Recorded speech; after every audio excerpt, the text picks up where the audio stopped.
जिनका नाम आसिफ भाई है, ठीक है। और वो बहुत ही अच्छे डायलिसिस के टेक्नीशियन है, तो उनसे पूछना हमने सब ये किया है। और ये सब जो क्वेश्चन है वो मोस्टली कॉमन है जो कि डायलिसिस वार्ड के अंदर पूछे जाते हैं। तो ठीक है दोस्तों, तो चलिए स्टार्ट करते हैं। वाई डायलिसिस परफॉर्म, की डायलिसिस परफॉर्म क्यों होता है? To filter waste products, toxin and excess fluid from the body when kidney is severely damage और फेलिंग। मतलब कि जब बॉडी के अंदर waste product, toxin, excess fluid from the blood, जब ये सब होगा कि टॉक्सिसिटी बढ़ जाएगी, फिल्टर नहीं कर पाएगी, किडनी सीवियरली डैमेज हो जाएगी और किडनी फेल हो जाएगी, तब हमें डायलिसिस परफॉर्म करना पड़ेगा। तो आइए दूसरा क्वेश्चन देखते हैं। वाई डायलिसिस इज नेसेसरी, कि डायलिसिस जो है नेसेसरी क्यों होता है? When the kidney can no longer adequately filter waste, जब किडनी अपने भरपूर मात्रा में, जो उसकी काम करने की क्षमता है उस मात्रा में जब वो फ्लूइड फिल्टर नहीं कर पाएगी और जब उसमें टॉक्सिसिटी इंक्रीज हो जाएगी, फ्लूइड का लेवल जो है इंक्रीज हो जाएगा, तब हमें डायलिसिस मतलब करवाना नेसेसरी होगा, जरूरी होगा। When dialysis starts, dialysis start कब होगा? When kidney drop below 10 to 15% stage 5 CKD, when severe symptoms arise such as nausea, fatigue, fluid overload and uremia।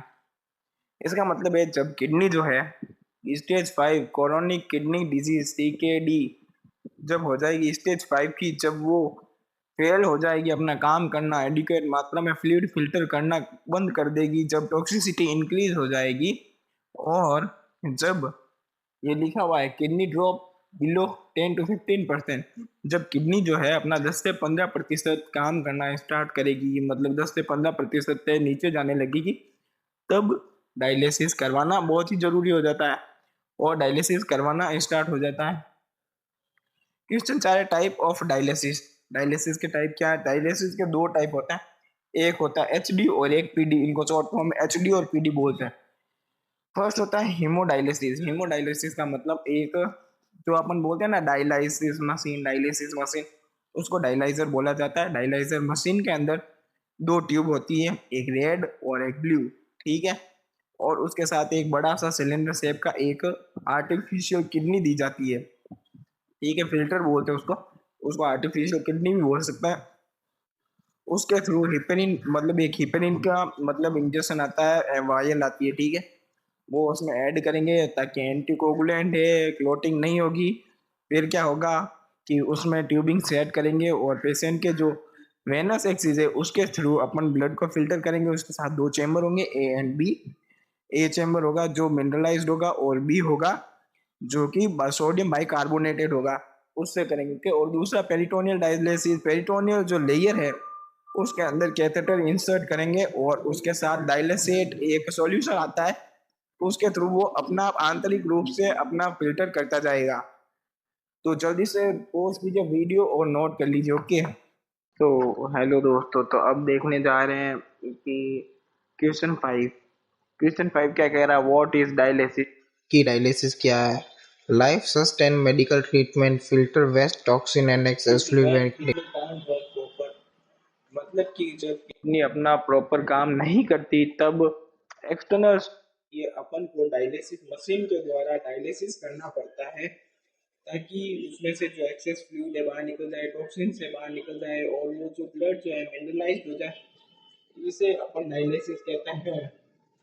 छठा क्वेश्चन है content of container A and B. Container A and B का content क्या है? Container A का content है sodium chloride, potassium chloride, magnesium chloride, acidifier जो कि citric acid और हाइड्रोक्लोरिक एसिड होता है, ओके।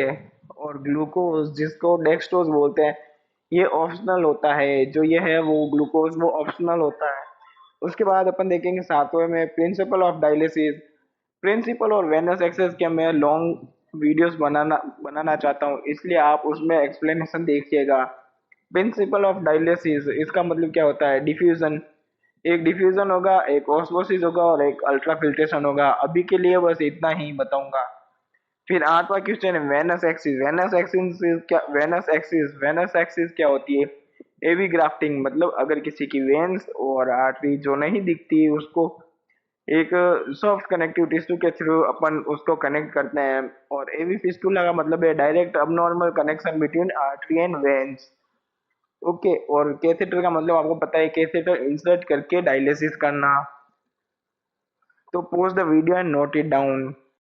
तो आइए देखते question number 9, dialysis is permanent cure of kidney. क्या डायलिसिस जो है वो किडनी के लिए परमानेंट क्योर है क्या? No, dialysis is not permanent cure of kidney. आप डायलिसिस नहीं कराओगे तो एज यूजुअली आपके जो फ्लूइड है, टॉक्सिन्स है, वो बॉडी के अंदर इंक्रीज होते जाएंगे। डस प्रोसीजर हर्ट। क्या प्रोसीजर जो ये मतलब ट्रीटमेंट है, ये क्या हमें नुकसान पहुंचाएगा?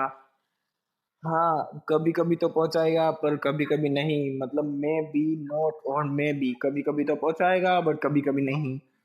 कभी कभी पहुंचाने का मतलब अगर आप डायलिसिस करवा रहे हो तो आपको डायलिसिस के दौरान क्रैम्पिंग सा महसूस होना, ग्लूकोज लेवल डिक्रीज होना, हाई बीपी हो जाना। मतलब बीपी तो हाई रहेगी बट कभी कभी बीपी फॉल डाउन, मतलब बीपी और नीचे आ जाना।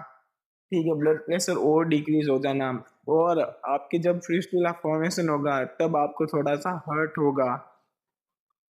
ठीक है, क्या ना स्टिल ट्रेवल।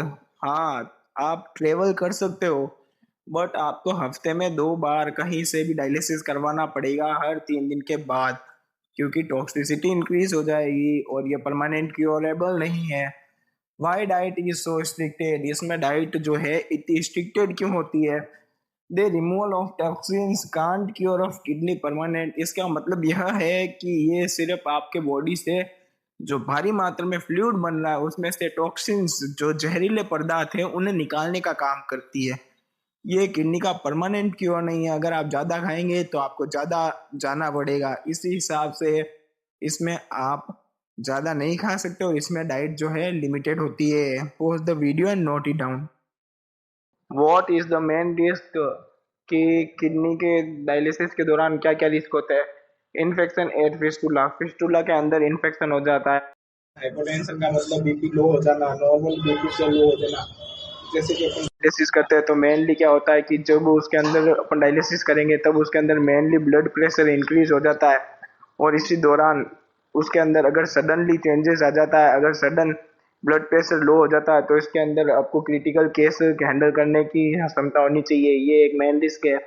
हार्ट फेलियर, दिल का एकदम रुक जाना, हार्ट का काम करना बंद कर देना, पंपिंग एबिलिटी कम कर देना, इसे कहते हैं अपन मेन रिस्क ऑफ डायलिसिस।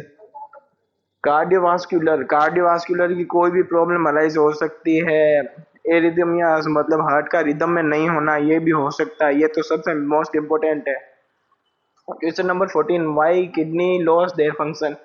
कि किडनी अपने फंक्शन लॉस क्यों कर देती है? स्मोकिंग के कारण। अगर आप एक्टिव एंड पैसिव दोनों तरफ की स्मोकिंग करेंगे, second hand smoking and active passive smoking, इनसे भी आपकी किडनी फेल हो सकती है। CKD, chronic kidney disease, kidney में पहले से मतलब कोई एबनॉर्मलिटी होना, एक्यूट किडनी इंजरी, किडनी के अंदर इंजरी होना, ये भी एक रिस्क हो सकता है फंक्शन लॉस का।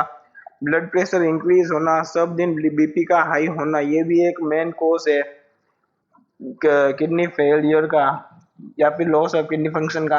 ऑटो इम्यून, जब अपनी बॉडी अपने आप ही अपने वाइट ऑर्गन्स को डिस्ट्रॉय कर देती है, उसे बोलते हैं auto immune disease. Genetical disorder, अगर अपन के फैमिली में किसी को पास्ट में किडनी की कोई प्रॉब्लम है तो अपन को भी होगी 3 साल तक, 3 पीढ़ियां तक, मतलब सॉरी 3 साल तक नहीं, 3 पीढ़ियों तक, उसके बाद अपने आप सही हो जाएगी। मेडिकेशन हिस्ट्री, अगर आप बार बार पेन किलर ले रहे हैं, डाइक्लोफिनेक की कोई टेबलेट ले रहे हैं तो आपको पता होगा, पीछे एक क्वेश्चन आता है। दोस्त थैंक यू सो मच। अगर आपको हमारा वीडियो पसंद आया हो तो लाइक सब्सक्राइब शेयर जरूर कीजिएगा और ऐसे ही बने रहिएगा हमारे यूट्यूब चैनल के साथ। और अगली वीडियो बहुत इन्फॉर्मेटिव आने वाली है, उसमें अपन प्रिंसिपल और वेनस एक्सिस के बारे में बात करेंगे। Thank you so much.